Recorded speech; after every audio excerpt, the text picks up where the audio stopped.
আজকে ভাবছি একটু ফুল পিঠে বানাবো। তো চালের গুঁড়ো দেখতে পাচ্ছেন অনেক দিন ধরেই পড়ে আছে। তো দেখি সামনের দোকানে যাব, যদি বাঁধাকপি পাই তাহলে বাঁধাকপির করব, আর যদি বাঁধাকপি না পাই শুধু আলুর করব। তো তার জন্য প্রথমেই কি করছি, তো এদিকে কড়াটা দেখতে পাচ্ছেন, এই যে কড়াটা বসিয়েছি, কড়াটা সুন্দর করে গরম হয়ে গেলে এর মধ্যে চালের গুঁড়োটা দিয়ে আমি চালের গুঁড়িটা সুন্দর করে গরম করে নেব। গরম করে নিলে কী হবে, খুব সুন্দর একটা চিট হবে। আর গরম জল ফোটাবো, সেই গরম জলের সাথে আমি চালের গুঁড়োটা সুন্দর করে মাখিয়ে নেব। তো আমি যদি সম্ভব হয় তো দেখাতে থাকবো কিভাবে কি বানাচ্ছি। এই যে চালের গুঁড়িটা আমি কড়াই নাড়াচাড়া করছি।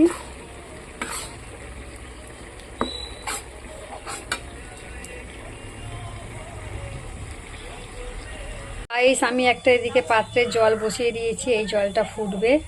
আর এদিকে আমি নুন দিয়ে চালের গুঁড়িটা আরও সুন্দর করে ভেজে নিচ্ছি। যতক্ষণ না একটু ভাজা ভাজা গন্ধ উঠছে ততক্ষণে আমি অল্প আঁচে এরম করে নাড়াচাড়া করতে থাকবো।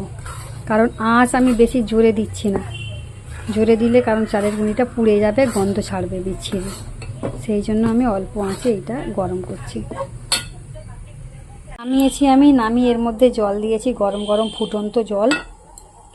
আর আমি অল্প অল্প করে জল দিচ্ছি যাতে বেশি জল না হয়ে যায়। অল্প অল্প জল দিয়ে এটা মাখিয়ে নেওয়ার চেষ্টা করছি।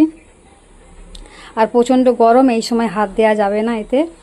এটা এই খুন্তির সাহায্যে নয়তো বড় চামচের সাহায্যে এটা মাখিয়ে নিতে হবে। আর ঠান্ডা একটু হলে তবে হাত দিয়ে এটাকে সুন্দর করে চটকে নিতে হবে, যেরকম করে ময়দা কিংবা আটা মাখা হয়। তো বন্ধুরা, এই দেখুন আমি গরম গরম কিন্তু মাখিয়ে নিচ্ছি, ঠিক আছে। প্রচণ্ড ভাপ উঠছে দেখতেই পাচ্ছেন, তো হাতেও লাগছে, করা যাচ্ছে না। তবু এরম করে করে না করলে হবে না, এরম করে করে করতে করতে তবে। ওরে বাবা, এত গরম যে হাত পুড়ে যাবার কল। তো একটা একটা পাত্রে এরম করে করে ছোট ছোট করে রেখে দেবো, দিয়ে তারপর সুন্দর করে এটাকে চটকে নেবো।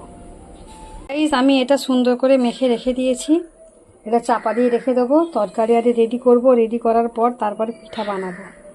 তরকারিটা করেছি দেখাতে পারিনি, ভুলেই গেছি তরকারির কথা। বোনেরা ফোন করেছিল, ফোনের চক্রে আর তরকারিটা বানিয়েছি দেখাইনি। বাঁধাকপি কেটেছি গুঁড়ো গুঁড়ো করে, তার সাথে আলুও গুঁড়ো গুঁড়ো করে কেটেছি, কিচ্ছু দিইনি। 5 ফোড়ন দিয়ে ভালো করে ভেজে নিয়ে লঙ্কা গুঁড়ো, হলুদ গুঁড়ো, নুন দিয়েছি, সামান্য পরিমাণ চিনি দিয়েছি। আর জিরের গুঁড়ো করেছিলাম, ভাজা করে জিরে, কাঁচা জিরেকে কড়াই একটু নেড়ে নিয়ে সেটাকে গুঁড়ো করে এর মধ্যে দিয়ে দিয়েছি। তো এটাই হয়েছে পিঠের তরকারি। তো আমি যখন পিঠে করব, পিঠের মধ্যে করে দেবো, তখনও আমি দেখাবো। তো বন্ধুরা, আমি বসে গেছি পিঠেগুলো বানানোর জন্য, কারণ এইগুলো বানাতে অনেকটাই সময় লাগবে। আর যেহেতু আমি একা করছি সেই জন্য, দেবাঞ্জনের বাবা থাকলে হয়তো দেবাঞ্জনের বাবা করে দিত, কিন্তু দেবাঞ্জনের বাবা তো কাজে গেছে, যার জন্য আমাকে একাই করতে হবে।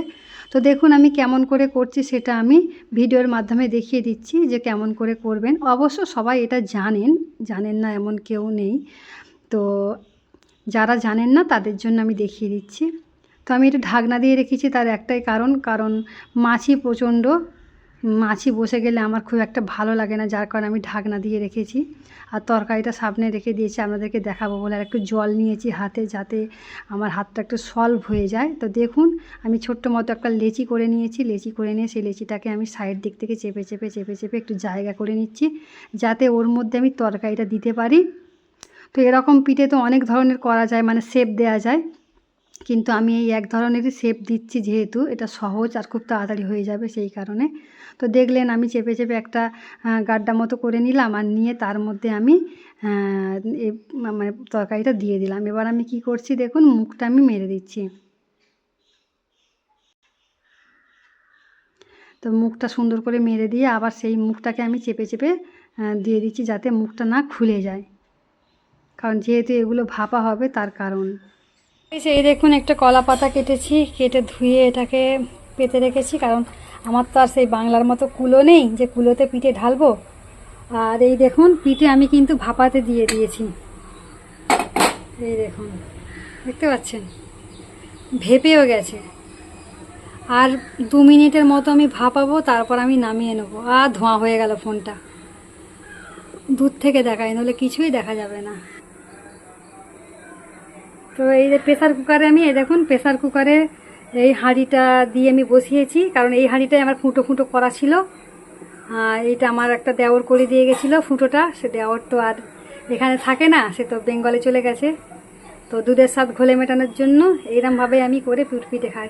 তো চলুন আমি আর 2 মিনিটের জন্য ঢাকা দিয়ে রাখবো, তারপর আমি খুলে আর নামিয়ে নেবো। সাইজ কটা পিঠে নামাতে গিয়ে ভেঙে গেছে, কারণ পিঠেগুলোর সাইজ তো একটু বড় বড় হয়েছে, যার জন্য নামাতে গিয়ে এটা ভেঙে গেছে। তো এই পিঠেগুলো আমি আস্তে আস্তে আলাদা আলাদা করে নেব, যেগুলো ভেঙে গেছে সেগুলো আলাদা রাখবো, আর যেগুলো ভালো আছে সেগুলো আলাদাভাবে রাখবো। আর একটু হাতে জল করছি, জল করে সরিয়ে সরিয়ে দিচ্ছি। তো ভেঙে গেছে কটা দেখতে পাচ্ছেন, 1 2 3টে, আপাতত 3টে ভেঙে গেছে। তো এখনও তো সবে তো একবার হয়েছে, এখনও 2 3 বার করব।